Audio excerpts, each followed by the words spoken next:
All right, hey guys, welcome to the Daily Word Bible Study. A plain and simple book by book, chapter by chapter, and verse by verse study. Excuse me, through the entire Bible. We are in the Gospel of Mark, chapter 3. One of the distinct differences in Mark's presentation of Jesus, he shows more emotion than all of the other. We're going to see that in a moment. He shows a lot more emotions, okay? As well as the fast pace of Mark. But you're going to see the emotion come out of Jesus, how, in some cases, how he, reacts to the Pharisees. So let's get right into it. Mark chapter 3. Verse 1 says, "Now he entered the synagogue again, and a man was there who had a paralyzed hand. In order to accuse him, they were watching him closely to see whether he would heal on the Sabbath." Okay, so this is right away just amazing, the callousness of the Pharisees. Now, they represent most Christianity today. They represent religion. And I'm going to say even the religion of Christianity. And the religious always are more concerned with their commands, their precepts, their traditions, way over the good of the people, the welfare of the people. In other words, in their minds, they think that God is more interested, in this case, keeping the Sabbath, keeping a tradition. They think God is more concerned with that. When I get into like a debate on water baptism, that people think that God is more concerned with people about getting baptized in water than anything else. If I ask them, well, what if people don't have a chance to have access to water? Oh, no. There's going to be water someplace. Why? Because in their minds, God is more concerned with that than he is with anything else. That's a religious mind. And you will find that religion all over, that they're more concerned, or they think God is more concerned with doing their good deeds, doing their precepts, whatever. Now, of course, the Pharisees they were a different brood, because the callousness, the evilness in their heart that they brought in the name of God.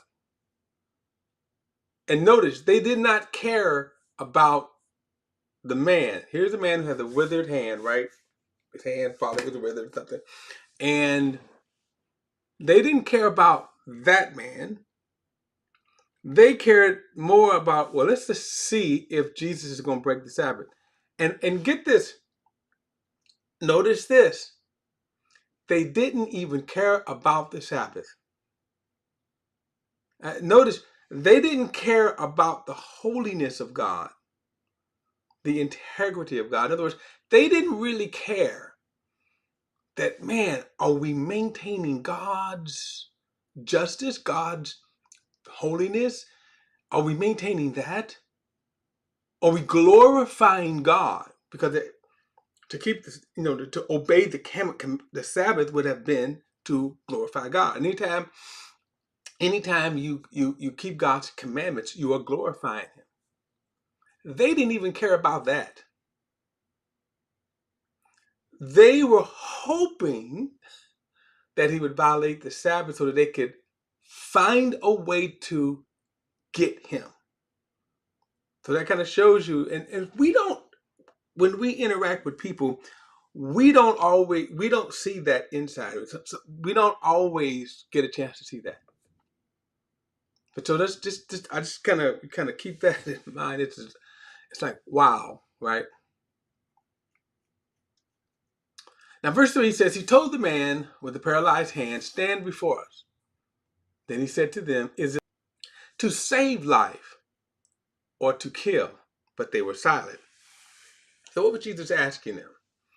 Now, also in other Gospels, you'll see that he will throw in this. So if you had an ox on the Sabbath that fell in the ditch, would you not get your ropes, get your servants, get your manpower, and bring the ox out of the ditch? Because that would involve work. But then here's the other dilemma.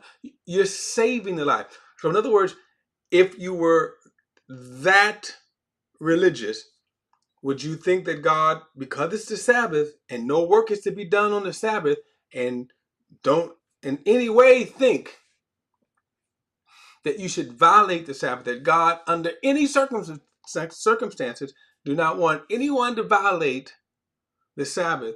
So do you think that God would rather you leave the ox in the ditch? See, that's the quandary of the religious mind. And that's why he asks, so should we save life or do what is evil? Save life or kill? What should we do? And so now you can throw this back to even now. Do you think that God on the Sabbath would want a man healed or for him to suffer in his condition until after the Sabbath? What do you think God would want? Now, the Pharisees would think God would want him to wait till after the Sabbath. He says, verse 5, but after looking around at them with anger and sorrow at the hardness of their hearts. Now notice the reaction of Jesus, right?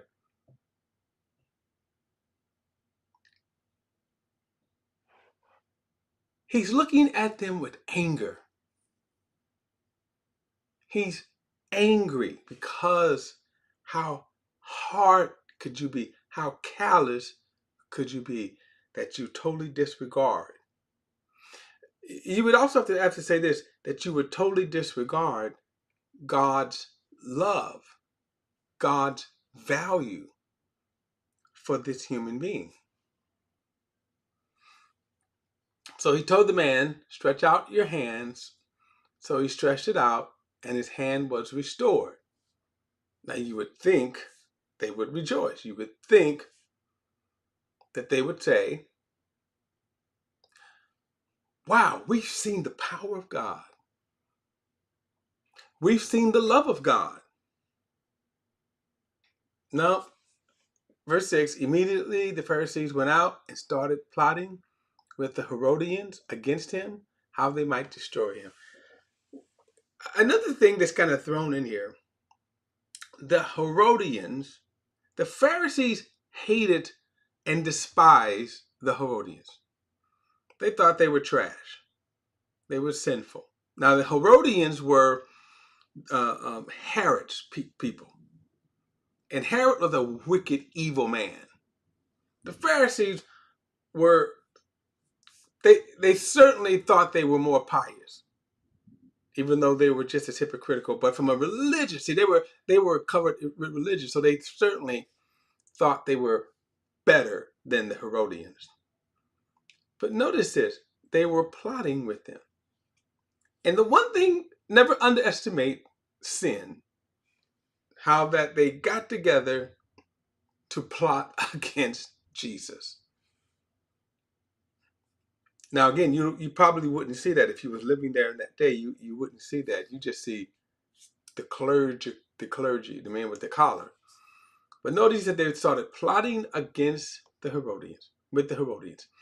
Verse 7, Jesus departed with his disciples to the sea, and a large crowd followed him from Galilee, Judea, Jerusalem, Amia, beyond the Jordan, and around Tyre and Sidon. So he was covering really this crowd that came from all over Israel. The large crowd came to him because they had heard about everything he was doing. And this is the one thing that the Pharisees hated. This is what they hated. He was getting the crowd. Then he told his disciples to have a small boat ready for him so the crowd would not crush him. And since he had healed many, all who had diseases were pressing towards him to touch him. And whenever an unclean spirit saw him, those possessed fell down before him and cried out, "You are the Son of God," and he would strongly warn them not to make him known. Now, one of the reasons why he would do this is because people were very superstitious. So instead of recognizing, man, the demons are bowing down to Jesus, they would more likely, oh, Jesus is one of them, Jesus is one of the demons. Verse 13, then he went up to the mountain and summoned those he wanted, and they came to him, and he appointed 12. He also named them apostles to be with him, to send them out to preach, and to have authority to drive out demons. Now, keep this in mind for later on when we will see something. But right here, we see a textbook definition of an apostle. I say that because we have a lot of people today that like to kind of heap upon themselves titles. Okay, when I was coming up, it used to be, people were pastors, evangelists, missionaries. That's pretty much what you heard. Then all of a sudden, people now are prophets, and now apostles, now chief apostles, now master prophets. Okay, but here's a textbook definition of an apostle: sent. That's actually what the word means. Sent, a sent one. And obviously, when you put it into context, you are sent. You are an emissary sent out to represent the King of Kings and the Lord of Lords. And then what you would have here, you could say as a foundation, what we call foundational apostles. They came with the gifts of the Spirit. They were sent out to preach. And when they would preach, in order to validate the message, they came with the gifts of the Spirit. So they went out and they preached, and it was the gifts of the Spirit. That's why he said they had authority to cast out demons, also heal, raise the dead. And thus the apostles were representatives of Jesus.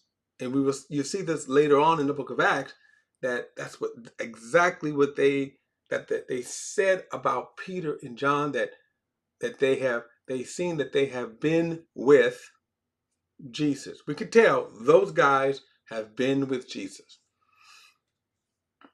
So then he says, and he appointed 12. To Simon he gave the name Peter, and to James, the son of Zebedee, and his brother John, he gave the name Boanerges, that is sons of thunder. So the idea of James and John right here were kind of hotheads. And then he says, and then Andrew.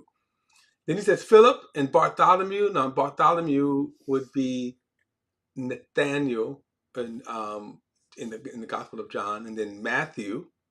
We read about him last chapter, and then Thomas, who was also doubting Thomas, and then James, the son of Alphaeus, and Thaddeus, and then Simon the Zealot, and then Judas Iscariot, who also betrayed him. Now, what is interesting, Judas is always known as the betrayer. Never, and one that is greedy. But notice, he is always known as whenever but in the Gospels, it's always Judas the traitor. He is the traitor. And so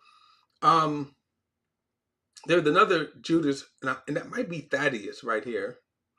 But also Simon, notice this, he's a zealot. Now zealots, and they were the militant people.